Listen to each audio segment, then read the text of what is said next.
ഇത് കണ്ട tar road ഫ്രണ്ടേജിലാണ് ഈ ഒരേക്കർ സ്ഥലവും 3300 സ്ക്വയർ ഫീറ്റ് വീടും. എല്ലാവരും ഈ വീഡിയോ സ്കിപ്പ് ചെയ്യാണ്ട് കാണണം കേട്ടോ. കാരണം ഇതിൻ്റെ ഡീറ്റെയിലും കാര്യങ്ങളൊക്കെ നിങ്ങൾ വ്യക്തമായിട്ട് കേട്ടതിന് ശേഷം മാത്രം വിളിക്കാൻ പാടുള്ളൂ. ഇപ്പം ഞാൻ ചെയ്തതിൽ വെച്ച് ഏറ്റവും വിലക്കുറവുള്ളൊരു വീടാണ്. കാരണം ഇത്രയും ഫെസിലിറ്റി ഉള്ളൊരു വീട് കാരണം പകുതി വില പോലും ഇല്ല. കാരണം എല്ലാത്തിനും വില കുറവുണ്ടെന്ന് പറഞ്ഞാലും അത് പകുതി വിലയുടെയൊക്കെ വീട് നമ്മൾ ഒരുപാട് ചെയ്യുന്നുണ്ട്. ഇതെന്ന് വെച്ച് കഴിഞ്ഞിട്ടുണ്ടെങ്കിൽ ഈ ഒരേക്കർ സ്ഥലത്തിന് ഈ വീടിനും കൂടി പകുതി വില പോലും പറയാനുള്ളതെന്നുള്ളൂ. അത്യാവശ്യമായിട്ട് കൊടുക്കണം. കാരണം ഇത് വളരെ പെട്ടെന്ന് സെയിലാക്കണതാണ്. നിങ്ങൾ ഈ വീടിൻ്റെ ചുറ്റുപാടൊക്കെ ഒന്ന് കണ്ടു നോക്കിയോട്ടെ. ഇഷ്ടം പോലെ വണ്ടി പാർക്ക് ചെയ്യാനുള്ള സ്പേസ് ഉണ്ട്. കാരണം മാവും തെങ്ങ് ജാതി റബ്ബർ അങ്ങനെ ഇല്ലാത്ത മരങ്ങളില്ല ഇതിനകത്ത്. അപ്പോൾ എല്ലാവരും ഈ വീടിനൊരു ലൈക്ക് അടിച്ച ശേഷം വീഡിയോ കാണാൻ ശ്രമിക്കുക. ഇതൊരു റിക്വസ്റ്റാണ്. കാരണം നമ്മളിത് ഒരുപാട് അന്വേഷിച്ചിടന്നാണ് ഇതുപോലുള്ള വീടുകളൊക്കെ കണ്ടെത്തി നിങ്ങൾക്ക് കൊണ്ടുവന്ന് തന്നെ. കണ്ടാ ഈ കെട്ടണണ്ട കരിങ്കല്ലിൻ്റെ അതാണ് ഇതിൻ്റെ ഒരു അതിരട്ട. അപ്പോൾ എല്ലാവരും ലൈക്ക് അടിച്ച് വീഡിയോ കാണാൻ ശ്രമിക്കുക. അതുപോലെ തന്നെ ആദ്യമായിട്ടാണ് ഈ ചാനൽ കാണുന്നതെങ്കിൽ ഈ ചാനൽ സബ്സ്ക്രൈബ് ചെയ്യാൻ മറക്കരുത്. കാരണം തീർച്ചയായിട്ടും ഈ ചാനൽ നിങ്ങൾക്ക് ഉപകാരപ്പെടും. കണ്ടോ ഫ്രണ്ടിലൊരു കാർ പോർച്ചുണ്ട്. ഇവിടെ 2 കാർ പാർക്ക് ചെയ്യാനുള്ള സൗകര്യമുണ്ട്. നമ്മൾ ഈ ഒരേ ഗ്യാപ്പിലാണ് ഓരോ കാര്യങ്ങൾ പറഞ്ഞു പോകണത്. കണ്ടോ ജാതിയൊക്കെ നിൽക്കണണ്ട. അതുപോലെ തന്നെ വലിയൊരു കിണറാണ് ഇവിടെ ഉള്ളത്. പിന്നെ ഈ വീടിൻ്റെ ഒരു വർക്കിംഗ് സ്പേസാണ് ഈ കാണുന്നത്. കണ്ടോ വർക്കിംഗ് സ്പേസിൻ്റെയൊക്കെ ഒരു ഏരിയ നോക്കി. കാരണം ഇതൊന്നും സ്ക്വയർ ഫീറ്റ് കൂട്ടിയിട്ടില്ല കേട്ടോ. അല്ലാണ്ട് വീട് മാത്രമാണ് 3300 സ്ക്വയർ ഫീറ്റ് ഉള്ളത്. അതും വീടിൻ്റെ അകത്തെ ഫെസിലിറ്റിയൊക്കെ ഒന്ന് കാണണം. ഇത്രയും സൗകര്യമുള്ള വീട് ഈ വിലക്ക് നിങ്ങൾക്ക് കേരളത്തിൽ ഒരിടത്തും കിട്ടുമെന്ന് ഞാൻ ഉറപ്പ് പറയാം. അത്രയും സെറ്റപ്പിലാണ് ഈ വീടുള്ളത്. കാരണം ഇതിൻ്റെ ഓണറൊക്കെ വിദേശത്താണ്. അപ്പോൾ അവരിനിപ്പോൾ ഇവിടെ സെറ്റിലാകണമെന്ന് തോന്നണത്. കാരണം ഒന്നുകൊണ്ട് ഇത്രയും വിലക്കുറവിന് കൊടുക്കണത്. പിന്നെ ഇതിൻ്റെ പറമ്പൊക്കെ ഞാനത് കാണിച്ചിട്ട് ഈ പറമ്പിൽ നിൽക്കണ മരങ്ങളും കാര്യങ്ങളും ഇതിൻ്റെ അതിരും എല്ലാവരും കാണിച്ചു തരാം. കാരണം ഇവിടെ പ്രളയത്തിൻ്റെ ഒരു പ്രശ്നങ്ങൾ അങ്ങനെയുള്ളൊരു സ്ഥലമേ അല്ല ഇത്. അവിടെ ഇഷ്ടം പോലെ ജാതിയുണ്ട്, കവുങ്ങുണ്ട്, തെങ്ങുണ്ട്. ഇതൊക്കെ നനക്കാൻ വേണ്ടി പൈപ്പ് പോയേക്കണുണ്ട്. ഈ ജാതിയൊക്കെ എല്ലാ ദിവസവും നനക്കണതാണ്. ഇതിനുള്ള വെള്ളം പോണ പൈപ്പുകളാണ് ഈ പോയേക്കണം. അത്യാവശ്യം കായ്ഫലവും കാര്യങ്ങളൊക്കെ ഉള്ള ജാതികളാണ് ഇത്. കണ്ടത് ഇതിൻ്റെ ഈ ഒരു കെട്ടാണ് ഇത്. ആ ഒരു അതിര് കണ്ട അതോടങ്ങി ഇങ്ങനെ റബ്ബറാണ്. ഇത് മൊത്തം 2 ഏക്കർ കൂടുതൽ സ്ഥലമുണ്ടത്. 2 ഏക്കർ അവർ കൂട്ടിയാൽ മതി എന്നാണ് പറഞ്ഞത്. എന്നിട്ട് ഇത് ഇവിടെയൊക്കെ റബ്ബർ നട്ടേക്കാണ്. ഇതൊക്കെ ഈ ചിങ്ങമാസത്തിൽ വെട്ടാൻ പ്രായമാവുള്ളൂ. ഇതിൻ്റെ അതായത് ചിങ്ങമാസത്തിലാണത് വെട്ടാനുള്ള ഡേറ്റ് ആണെന്നാണ് അവർ പറഞ്ഞത് എൻ്റെ അടുത്ത്. അപ്പോൾ വെട്ടി തുടങ്ങിയിട്ടില്ല. എന്നാലും നല്ല വലിപ്പമുള്ള റബ്ബറാണ്. ജാതി ഇഷ്ടം പോലെ ജാതിയും കവുങ്ങും ഉണ്ട്. അപ്പോൾ ഇവരിപ്പോൾ കൊടുക്കാൻ ഉദ്ദേശിക്കുന്നത് വെച്ച് കഴിഞ്ഞിട്ടുണ്ടെങ്കിൽ 1 ഏക്കറും ഒരു 3 സെൻറ്റും കൂടി മണ്ണ ഒരൊറ്റ പീസാണ്. ഈ വീടിൻ്റെ സെൻറ്ററിൽ ഈ സൈഡിൽ നിന്ന് നിങ്ങൾ വരും. ഈ വീടും ആ 1 ഏക്കർ സ്ഥലം കൂടി. പിന്നെ ഈ 2 ഏക്കർ മൊത്തം വേണ്ടവർക്ക് അതും തരും കേട്ടോ. ഈ 2 ഏക്കർ കാരണം ഇതിൻ്റെ റോഡ് ഫ്രണ്ടേജാണ് ഇതിൻ്റെ ഫേസ്.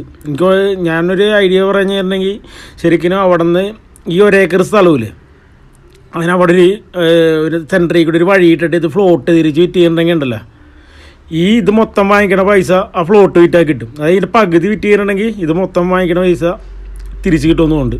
കാരണം അത്ര സെറ്റപ്പ് വേണ്ട. ഇത് ടാർ റോഡ് ഫ്രണ്ടേജാണ്. ഈ ഒരു അതിരി കണ്ട ഇതങ്ങോട്ട് നിർത്തിക്കൊണ്ട് അപ്പുറത്തോട്ടുള്ള ആ സ്ക്വയർ ഫ്ലോട്ട് സെൻറ്ററിൽ കൂടി ഒരു വഴി ഇട്ടിട്ട് ഫ്ലോട്ട് തിരിച്ചങ്ങ് വിറ്റ് ചെയ്യണമെങ്കിലല്ല ഇത് മൊത്തം വാങ്ങിക്കണ പൈസ അതുമേന്ന് മാത്രം കിട്ടും. നമുക്ക് ഈ വീടിൻ്റെ മുകളിലത്തെ നില തുടങ്ങി ആദ്യം കാണാം കേട്ടോ. കാരണം എപ്പോഴും നമ്മൾ താഴത്തുനിന്ന് മുകളിലോട്ടാണ് കാണാം. ഇന്ന് നമുക്ക് മുകളിൽ നിന്ന് താഴത്തോട്ട് ഇറങ്ങാം. കണ്ട മുകളിലത്തെ നിലയിലെ ലിവിങ് ഏരിയയാണ്. കണ്ട ഇത് മൊത്തം ഗ്രാനൈറ്റ് സ്ലാബാണ് ഇട്ടേക്കണം. നല്ല അടിപൊളി. അതിൻ്റെ സീലിംഗ് ഒക്കെ കണ്ട മച്ച് പോലെ സെറ്റ് ചെയ്തേക്കണം. കണ്ട അത്യാവശ്യം നല്ല സ്പേസ് ഉള്ള ഒരു ഏരിയയാണ് മുകളിലത്തെ ലിവിങ് ഏരിയ. ഇനി ഇതിൻ്റെ ബെഡ്റൂമുകളൊക്കെ കാണിച്ചു തരാം കേട്ടോ. എല്ലാവരും ഒന്നിനൊന്ന് മെച്ചമാണ്. കാരണം അടിപൊളി സെറ്റപ്പ് എന്ന് വെച്ചാൽ അടിപൊളി സെറ്റപ്പാണ്. കണ്ട ഇതാണ് മുകളിലത്തെ നിലയിൽ ഒരു ബെഡ്റൂം. അത്യാവശ്യം എല്ലാ സൗകര്യമുള്ളൊരു ബെഡ്റൂമാണ്. കണ്ടോ അപ്പോൾ ഇതിൻ്റെ ബാത്റൂം കൂടെ കാണാനല്ലേ. ബാത്റൂം കാണിച്ചു തരാം. ബാത്റൂം ഒറ്റ നോട്ടത്തിൽ കണ്ടാൽ മനസ്സിലാവില്ല. ബാത്റൂം നമുക്ക് കാണണമെന്നുണ്ടെങ്കിൽ ഈ കബോർഡിൻ്റെ ഒരു ഡോർ അങ്ങോട്ട് തുറക്കണം. കണ്ടോ ഈ ഒരു ഡോർ അങ്ങോട്ട് തുറക്കുമ്പോഴേക്കും ഇതേ തൊട്ട് ഇപ്പുറത്തൊരു ഡ്രസ്സിങ് റൂം ഓപ്പണായിട്ട് വരും. കണ്ടോ ഇത് സെറ്റ് ചെയ്തിട്ടില്ല. ഇത് നിങ്ങൾക്ക് സെറ്റ് ചെയ്യാൻ പറ്റും. ഇതിൻ്റെ ബാത്റൂം കണ്ടോ ഇങ്ങനെയാണ് ഇതിൻ്റെ ബാത്റൂം സെറ്റ് ചെയ്തേക്കണം. അപ്പോൾ ഒറ്റ നോട്ടത്തിൽ നമ്മുടെ ബാത്റൂം അവിടെ ഉണ്ടെന്ന് അറിയില്ല. ഇനിയിപ്പോൾ നമുക്ക് അടുത്ത ബെഡ്റൂം കാണാം. മുകളിലത്തെ ബെഡ്റൂമൊക്കെ നല്ല വലിപ്പമുള്ള ബെഡ്റൂമാണ്. അതായത് ഞാൻ പറഞ്ഞത് നല്ല ഗ്രാൻഡ് വീടാണത്. ഇതെന്താ ഇതേ 2ാമത്തെ ബെഡ്റൂം. ഈ ബെഡ്റൂമിൻ്റെ വലിപ്പം നോക്കിയാൽ ഇതും അതുപോലെ തന്നെ മച്ചും കാര്യങ്ങളൊക്കെ ഇട്ടേക്കണേണ്. ഇതുണ്ട അത്യാവശ്യം നല്ല സ്പേസുള്ള ബെഡ്റൂമാണിതും. കണ്ടോ ഇതും അറ്റാച്ച്ഡ് ബെഡ്റൂമാണ് കേട്ടോ. ഇതിനും നല്ല വലിപ്പമുള്ള ഒരു ബാത്റൂമുണ്ട്. ഉണ്ടോ, അത്യാവശ്യം നല്ല സ്പേസ് ഉണ്ട്. ഉണ്ടോ, നല്ല സീലിംഗ് ഹൈറ്റിലാണ് ഇതിൻ്റെ ടൈലും കാര്യങ്ങളൊക്കെ ഒട്ടിച്ചേക്കണത്. ഇനി നമുക്ക് പോയിട്ട് ഇതിൻ്റെ ബാൽക്കണി കാണാം. കാരണം ഇതിൻ്റെ ബാൽക്കണി കണ്ടില്ല, കാരണം അത്യാവശ്യം നല്ല വലിപ്പമുള്ളൊരു ബാൽക്കണിയാണ് ഈ വീടിന് കൊടുത്തേക്കണത്. അപ്പോൾ മുകളിലത്തെ നിലയിൽ 2 ബെഡ്റൂം, ലിവിങ്, വേണ്ട വലിയൊരു ബാൽക്കണി. ഇനി അപ്പുറത്ത് നമുക്ക് ഒരു വർക്കിംഗ് സ്പേസ് ഉണ്ട്, വർക്കൗട്ട് ചെയ്യാനും അങ്ങനെ കുറച്ച് പരിപാടിയൊക്കെയാണ് അവിടെ സെറ്റ് ചെയ്ത് വെച്ചേക്കണം. ഒരു ചെറിയ ജിംനേഷ്യം മോഡലൊക്കെ സെറ്റ് ചെയ്ത് വെച്ചിട്ടുണ്ട്. അവിടെ ആകുമ്പോൾ നല്ല തുറസായ ഏരിയയാണ്, നല്ല കാറ്റും വെളിച്ചവും കിട്ടും, നല്ല തണലുമാണ്, നല്ല അതായത് ചൂടടിക്കില്ല അവിടെ. അതേ ഞാൻ കാണിച്ചു തരുന്നത് കണ്ട്. ഈ ഒരു ഏരിയ എന്ന് വെച്ചിട്ടുണ്ടെങ്കിൽ ഇഷ്ടം പോലെ മരങ്ങൾ നിൽക്കണാറേ ഉണ്ട്. ഇവിടെ എക്സസൈസ് ചെയ്യാനുള്ള സെറ്റപ്പൊക്കെ ചെയ്യണത് ഉണ്ട്. നല്ല തണലുമാണ്, ഇഷ്ടംപോലെ മരങ്ങളൊക്കെ ഉള്ള കാരണം നല്ലൊരു സെറ്റപ്പ് ഇവിടെയാണ്. ഇവിടെ വാഷിംഗ് മെഷീനൊക്കെ സെറ്റ് ചെയ്തിട്ടുണ്ട്. എന്നിട്ട് ഇവിടെ തന്നെ തുണിയൊക്കെ ഉണക്കാനിട, അങ്ങനെയുള്ള കാര്യങ്ങളൊക്കെ ഇവിടെ നടക്കും. ഇനി നമുക്ക് താഴേന്ന് കണ്ടു തുടങ്ങാം. നമ്മൾ എപ്പോഴും താഴേന്ന് തുടങ്ങി മുകളിലോട്ടാണ് കയറി പോകുന്നത്. ഇന്ന് നേരെ തലതിരിവാണ് ഇത്. അതിൻ്റെ കാരണം ഉണ്ടല്ലോ, കാരണം ഇതിൻ്റെ താഴെന്ന് വെച്ചിട്ടുണ്ടെങ്കിൽ പഴയ പണിയാണ്. കാരണം മുകളിലത്തെ നല്ല 2ാമത് രീതിയാണ്. കാരണം ഈ താഴെയുള്ള ഈ സെറ്റപ്പ് എന്ന് വെച്ച് കഴിഞ്ഞാൽ മാർബിളാണ് ഇട്ടേക്കണം. ഇതൊന്ന് ഗ്രിപ്പ് അടിച്ച് പുതിയ ടൈലൊക്കെ ഇട്ടെടുക്കണമെങ്കിൽ ഏകദേശം 1,00,000 രൂപ മുടക്കി കഴിഞ്ഞിട്ടുണ്ടെങ്കിൽ ഇതിപ്പോൾ പുതിയ മോഡലിൽ പശയിൽ ടൈലൊട്ടിക്കാൻ പറ്റും. കാരണം ഇതൊന്ന് ഗ്രിപ്പ് അടിച്ച് പശയിൽ ടൈലൊട്ടിക്കുന്നതിന് വലിയ പൈസ ഒന്നും ആവില്ല. കാരണം ഇപ്പോൾ അതിനുള്ള പശ ഇറങ്ങുന്നുണ്ട്. അപ്പോൾ ഒരു പഴയ മൊസൈക്കിൻ്റെ മുകളിലൊക്കെ ഒട്ടിക്കണുണ്ടല്ലേ, അതുപോലെ തന്നെ ഇതിൻ്റെ മുകളിലങ്ങാടി ഇത് വെറുതെ ബ്രോക്കൺ പോലെ ഇട്ടേക്കണാണ്. അപ്പോൾ നിങ്ങൾക്ക് ഇതൊന്ന് സെറ്റപ്പ് ചെയ്തെടുക്കാൻ വേണ്ടി അധികം കാശൊന്നും മുടക്കണ്ട. ഒരു 1-2 ലക്ഷം രൂപയൊക്കെ മുടക്കി കഴിഞ്ഞാൽ ഗ്രാൻഡായിട്ട് ഈ വീട് സെറ്റ് ചെയ്തെടുക്കുക. തൊണ്ടയ്ക്ക് ഒരു ചെറിയ കംപ്ലയിൻ്റ് ഉണ്ടതാണ്. അപ്പോൾ ഉണ്ട്, ഇതിൻ്റെ ഡൈനിങ് ഹാളാണിത്. കാരണം എല്ലാം നല്ലൊരു ഏരിയ ഉണ്ട് ഇത്. അപ്പോൾ ഇതൊക്കെയെന്ന് വെച്ചിട്ടുണ്ടെങ്കിൽ കണ്ട ടൈലൊട്ടിച്ച് സെറ്റാക്കി എടുക്കണം. അതിൽ വലിയ പണിയൊന്നുമില്ല. ഈ എന്തായാലും ഒരു 2 ആഴ്ചത്തെ പണിയാണെന്നുണ്ടെങ്കിൽ ഇതൊന്ന് പെയിൻറ്റ് ചെയ്ത് ടൈലൊക്കെ ഒട്ടിച്ച് നല്ല സെറ്റപ്പാക്കി എടുക്കുക. അധികം പൈസ ഒന്നും മുടക്കേണ്ടി വരും. 2 രൂപയൊക്കെ മുടക്കിക്കണമെങ്കിൽ അത്യാവശ്യം നല്ല ഗ്രാൻഡായിട്ട് ഈ വീട് സെറ്റ് ചെയ്തെടുക്കാൻ പറ്റും. അപ്പോൾ ഇനി ഈ വീടിൻ്റെ ലൊക്കേഷൻ പറയാം. ഈ വീടിൻ്റെ ലൊക്കേഷൻ വന്നത് മൂവാറ്റുപുഴ ടൗണിൽ നിന്ന് വെറും 4 കിലോമീറ്റർ അടുത്തായിട്ടാണ്. അതായത് മെയിൻ റോഡിൽ നിന്ന് കുറച്ച് ദൂരമുള്ളൂ. മെയിൻ റോഡിൽ നിന്ന് ഏകദേശം ടാർ റോഡ് ഫ്രണ്ടേജ് തന്നെയാണ്. നിസ്സാരമാണ് 150 മീറ്റർ, 100-150 മീറ്റർ ആയിട്ടുള്ളൂ. അവിടെ സ്ഥലത്തിനെന്ന് വെച്ചിട്ടുണ്ടെങ്കിൽ 2-2.5 ലക്ഷം രൂപ വിലയുണ്ട്. പക്ഷേ ഇവർ ഈ സ്ഥലത്തിന് ചോദിക്കണം വെറും 1 ലക്ഷം രൂപയാണ് സെൻറ്റിന് ചോദിക്കണം.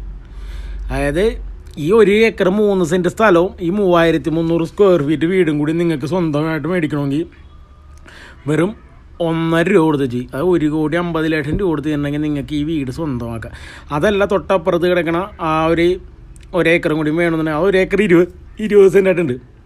അതും 1 ഏക്കറായിട്ട് കൂട്ടിയാൽ മതി എന്നൊക്കെയാണ് അവർ പറയണം.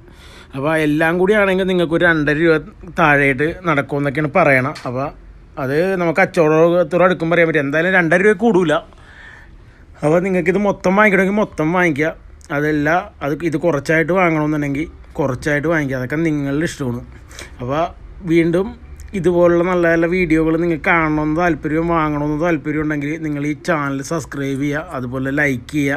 അതുപോലെ നിങ്ങൾക്ക് നിങ്ങളുടെ വേണ്ടപ്പെട്ടവർക്കോ നല്ല വീഡിയോകൾ, അതായത് ഇതുപോലെ മറ്റുള്ളവർക്ക് ലാഭം കിട്ടുന്ന ടൈപ്പിലുള്ള വീഡിയോകളും നിങ്ങൾക്ക് നഷ്ടം വരരുത്, എന്നാൽ മറ്റുള്ളവർക്ക് നഷ്ടം വരരുത്. ആ രീതിക്ക് തന്നെ ന്യായമായ വിലക്ക് വിൽക്കാൻ വേണ്ടി വല്ല വീടുകൾ എന്തെങ്കിലും ഉണ്ടെങ്കിൽ നമ്മളോട്, വീടും പറമ്പും, ഇത് പറമ്പ് മാത്രമായിട്ട് ഇപ്പോൾ നമ്മൾ ചെയ്യണില്ല, വീടും പറമ്പും കൂടി ഉണ്ടെങ്കിൽ നമ്മളോട് അറിയിച്ച് ചെയ്യുന്നുണ്ടെങ്കിൽ നമ്മളത് വീഡിയോ ആയിട്ട് ചെയ്ത് നിങ്ങൾക്ക് വിറ്റ് തരുന്നതാണ്. ഇതാണ് നമ്മൾ മുകളിലോട്ട് കയറണ ഇതൊക്കെ എന്ന് വെച്ചിട്ടുണ്ടെങ്കിൽ മൊസൈക്കാണ്ടേ പഴയ പണിയാണ്. പക്ഷേ വീടിനുണ്ടല്ലോ ഒരു കംപ്ലൈൻറ്റും ഇല്ല, ഫുൾ ഗ്രാൻഡ് വീടാണ്, ഒരു മെയിൻ്റനൻസും ബാക്കിയില്ല.